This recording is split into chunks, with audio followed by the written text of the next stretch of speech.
अहोई अष्टमी के व्रत में पूजा के साथ साथ व्रत कथा सुनने का भी खास महत्व है। मान्यता है कि इस कथा को सुनने के बाद ही आपका व्रत पूर्ण माना जाता है। माताएं अपनी संतान की दीर्घायु के लिए पूरा दिन निर्जला व्रत करती हैं और फिर दोपहर के बाद अहोई माता की पूजा करती हैं। शाम को तारों को अर्घ्य देकर व्रत तोड़ती हैं। आइए जानते हैं अहोई अष्टमी की व्रत कथा।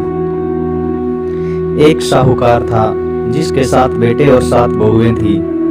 दीपावली से पहले कार्तिक अष्टमी को 7 बहुएं अपनी इकलौती ननंद के साथ जंगल में जाकर खदान में मिट्टी खोद रही थी।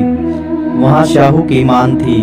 मिट्टी खोदते समय ननंद के हाथ से शाहू का बच्चा मर गया।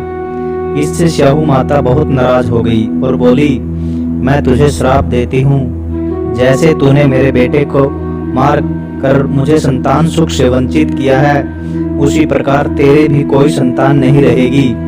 मैं तेरी कोख बांध दूंगी। तब साहूकार की बेटी बोली, माता मुझे माफ कर दो। आपका बेटा गलती से मिट्टी खोदते समय मेरे हाथ से अनजाने में मारा गया। तब शाहू माता बोली, दिया हुआ श्राप तो मैं वापस नहीं ले सकती। हाँ, अगर तुम्हारी जगह कोई और अपनी कोख बंधा सकती है तो मैं उसकी कोख बांध दूंगी। साहूकार की बेटी अपनी 7 भाभियों से बोली, तुम में से कोई अपनी कोख बंधवा लो। सभी भाभियों ने अपनी कोख बंधवाने से इनकार कर दिया, परंतु छोटी भाभी सोचने लगी, अगर मैंने अपनी कोख नहीं बंधवाई तो सासू जी नाराज हो जाएंगी। यह सोचकर ननंद के बदले छोटी भाभी ने अपनी कोख बंधवा ली। अब इसके बाद छोटी बहू को जो भी बच्चा होता वह 7 दिन का होने के बाद मर जाता। एक दिन पंडित को बुलाकर मेरी संतान 7वें दिन मर जाती है और शाहू माता द्वारा दिए गए श्राप के बारे में सारी बात पंडित जी को बताई। तब पंडित जी ने कहा, तुम काली गाय की सेवा करो। काली गाय शाहू माता की भाईली है, वह तेरी कोख खुलवा देगी, तब तेरा बच्चा पूरी जिंदगी जिएगा। अब वह बात बहुत जल्दी उठकर चुपचाप काली गाय के नीचे साफ सफाई कर देती और चारा वगैरह डाल के आती थी। काली गाय ने सोचा, रोज उठकर कौन मेरी सेवा कर रहा है, चलो मैं आज देखूंगी।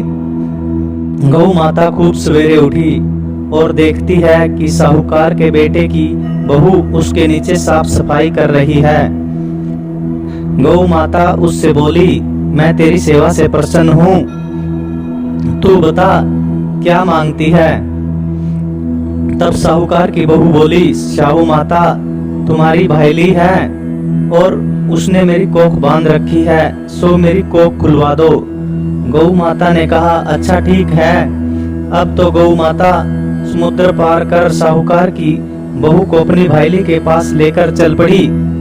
रास्ते में कड़ी धूप थी, सो वह दोनों एक पेड़ के नीचे बैठ गए। थोड़ी देर में एक सांप आया। उसी पेड़ पर गरुड़ पंखनी का एक बच्चा था। सांप उसको खाने लगा। तब साहूकार की बहू ने सांप को मार डाला और उसके बच्चे को बचा लिया। थोड़ी देर में गरुड़ पंखनी आई तो यहाँ खून देखकर साहूकार की बहू को चोंच मारने लगी। तब साहूकार की बहू बोली, मैंने तेरे बच्चे को नहीं मारा, बल्कि सांप तेरे बच्चे को खाने आया था। मैंने तो उसे से तेरे बच्चे की रक्षा की है। यह सुनकर गरुड़ पंखनी बोली, मांग तो क्या मांगती है। वह बोली, 7 समुद्र पार शाहू माता रहती है, हमें तू उसके पास पहुंचा दे। तब गरुड़ पंखनी ने दोनों को अपनी पीठ पर बैठाकर शाहू माता के पास पहुंचा दिया। शाहू माता उनको देखकर बोली, आ बहन, बहुत दिनों में आई है। फिर कहने लगी, बहन मेरे सिर में जुएं पड़ गई हैं। तब सुरही के कहने पर साहूकार की बहू ने सारी जुएं निकाल दी।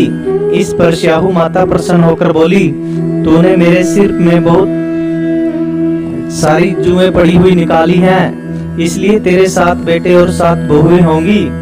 वह बोली, मेरे तो एक भी बेटा नहीं है, 7 बेटे कहाँ से होंगे। शाहू माता बोली, वचन दिया है तो तेरे 7 बेटे जरूर होंगे। तब साहूकार की बहू बोली, मेरी कोख तो तुम्हारे पास बंद पड़ी है। यह सुन साहू माता बोली, तूने मुझे ठग लिया। जा, तेरे घर पर तुझे 7 बहुएं और 7 बेटे मिलेंगे। तू जाकर उजमन करियो, 7 अहोई बनाकर 7 कढ़ाई करियो। वह लौटकर घर आई तो देखा कि 7 बेटे और 7 बहुएं बैठे हैं। वह खुश हो गई। उसने 7 अहोई बनाई, 7 उजमन किए और 7 कढ़ाई करी। शाम के समय जेठानियां आपस में कहने लगी कि जल्दी जल्दी पूजा कर लो, कहीं छोटी बहू बच्चों को याद करके रोने न लग जाए। थोड़ी देर में उसने अपने बच्चे से कहा, जा अपनी चाची के घर जाकर देख आओ कि आज वह अभी तक रोई क्यों नहीं। बच्चे ने आकर देखा तो चाची तो कुछ मान रही है, खूब उजमन हो रहा है। यह सुनते ही जेठानियां दौड़ी दौड़ी वहां आई। आकर कहने लगी, तूने कोक कैसे खुलवाई?